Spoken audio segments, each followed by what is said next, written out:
Vice President Kamala Harris will campaign as a presidential candidate to Wisconsin voters for the first time as she stops in Milwaukee tomorrow. That visit was scheduled before the announcement from President Biden on Sunday that he's dropping out of the race.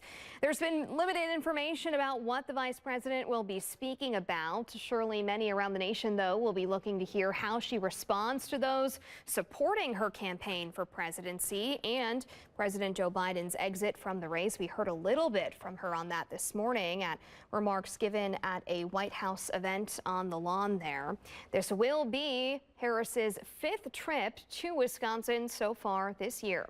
And Vice President Harris has raised nearly $50 million just yesterday for her presidential campaign.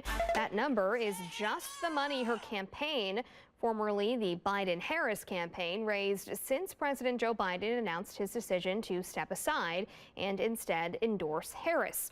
A New York Times analysis shows that before Biden dropped out, donations were at an average of less than $20,000 per hour.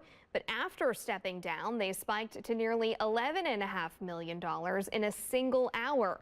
It was the third biggest day for online donations in Act Blue's history. That's who processes most Democratic donations.